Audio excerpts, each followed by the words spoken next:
सास का घूंघट पार्ट 3। अब तक हमने देखा कि देविका की हालत बहुत नाजुक है, लेकिन घर के आदमी उसे डॉक्टर के पास नहीं जाने दे रहे और जोगिंदर ने घर के मेन गेट पर बहुत बड़ा ताला लगा दिया है। लेकिन देविका की सास विमला पहली बार घूंघट उठाकर समाज के बनाए नियम का उल्लंघन करती है और देविका की जान बचाने की कोशिश में जुट जाती है। मैं भी देखती हूँ मेरी बहू को डॉक्टर के पास जाने से कौन रोकता है। देखो सचिन के बापू, दरवाजे की चाबी दे दो मुझे। तुम्हारा दिमाग ठिकाने पर है, पहले सर पर पल्लू रखो और अंदर जाओ। आज तक मैंने आपका हर गलत फैसला सर झुकाकर स्वीकार कर लिया, लेकिन आज मैं आपकी एक बात नहीं सुनूंगी। मुझे मेरी बहू की किसी भी कीमत पर जान बचानी है। मुझे चाबी दे दीजिए। पिताजी, माँ ठीक बोल रही है, चाबी दे दीजिए ना, नहीं तो देविका नहीं बचेगी। देविका मरती है तो मर जाए, लेकिन यह दरवाजा नहीं खुलेगा। तुम सारी औरतों को इस देविका नाम की बीमारी ने पागल कर दिया है और इस बीमारी का अच्छी तरह से इलाज करना आता है मुझे। वीना बेटी, सुजाता बहू, जाओ अंदर से देविका को लेकर आओ।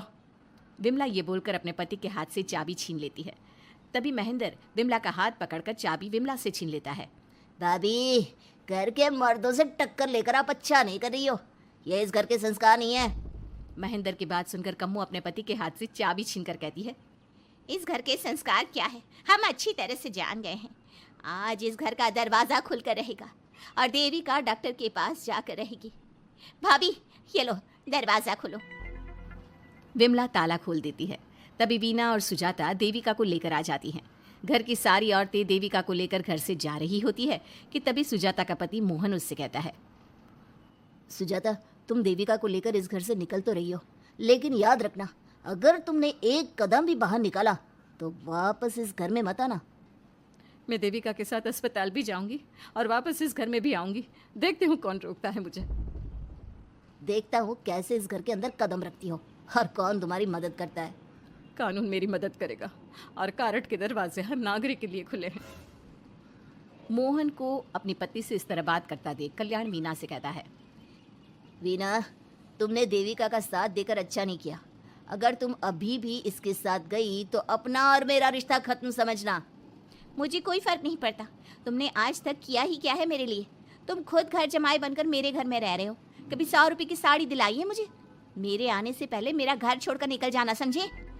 ये बोलकर वीना और घर की सभी औरतें देविका को अपने साथ अस्पताल ले जाती है।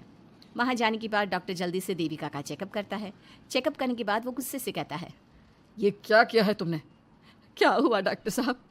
आपकी बहू की इतनी ज़्यादा हालत ख़राब है और उन्हें चोट भी लगी है, फिर भी आपने उन्हें हॉस्पिटल लाने में इतना लेट कर दिया। आपको 3 दिन पहले ही इन्हें हॉस्पिटल में एडमिट करवाना चाहिए था। हमसे गलती हो गई डॉक्टर साहब, लेकिन आप जल्दी कुछ करिए। हमारी बहू और उसके बच्चे को बचा लीजिए। देखिए, अभी कुछ भी कह पाना मुश्किल है। हम माँ और बच्चे में से किसी एक को ही बचा सकते हैं। आप सोच लो किसे बचाना है। डॉक्टर साहब, आप देविका को बचाइए, उससे कुछ नहीं होना चाहिए। देखिए, हमें देविका का ऑपरेशन करना पड़ेगा।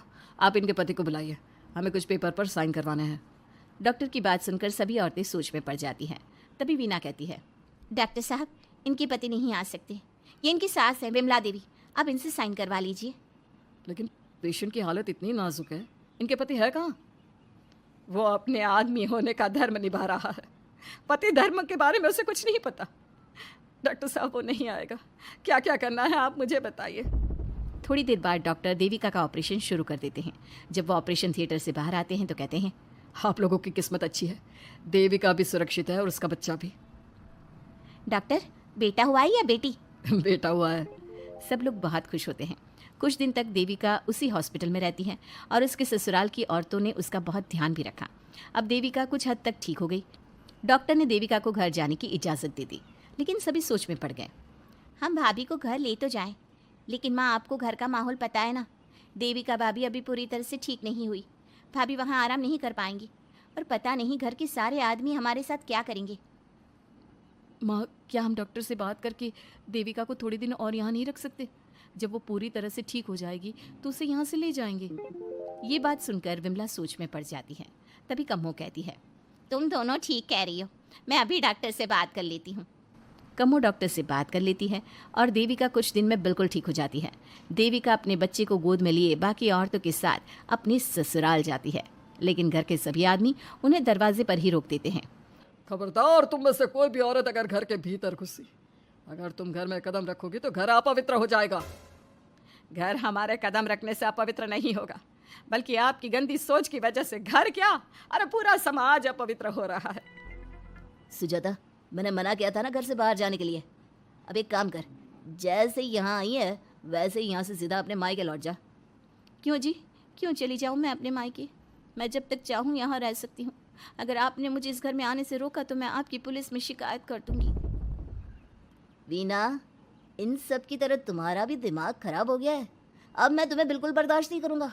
तुम्हें ऐसी सज़ा दूंगा कि तुम याद रखोगी।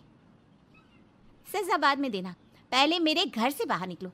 खुद पूरी जिंदगी में एक घर नहीं खरीद पाए और मुझे सबक सिखाने की बात बोल रहे हो। देखो वीना, तुम इस घर की बेटी ज़रूर हो, लेकिन कल्याण इस घर में ही रहेगा। उसने बहुत कुछ किया है इस घर के लिए, लेकिन तुम अब यहाँ नहीं रह सकती। क्यों नहीं रह सकती? इस घर पर मेरा उतना ही हक है जितना सचिन का। देश के कानून ने मुझे यह हक दिया है। अगर मैं चाहूँ तो कोर्ट का सहारा लेकर इस जायदाद का आधा हिस्सा ले सकती हूँ। और हाँ कल्याण, तुमसे तलाक भी ले सकती हूँ।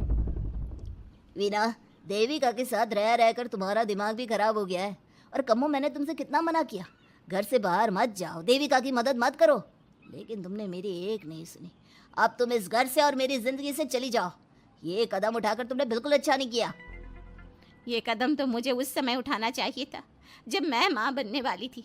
आपके झूठे अहंकार और गलत नियमों की वजह से मैंने अपने 2 बच्चे खो दिए। अगर उस समय मैं दाई अम्मा से इलाज ना कराती और हॉस्पिटल चली जाती तो सचिन के बराबर मेरे भी 2 बेटे होते। सभी पति इस बात पर अड़े हुए थे कि वो अपनी अपनी पत्नियों को घर के अंदर नहीं आने देंगे। देविका बहुत देर तक सबकी बातें सुनती रही।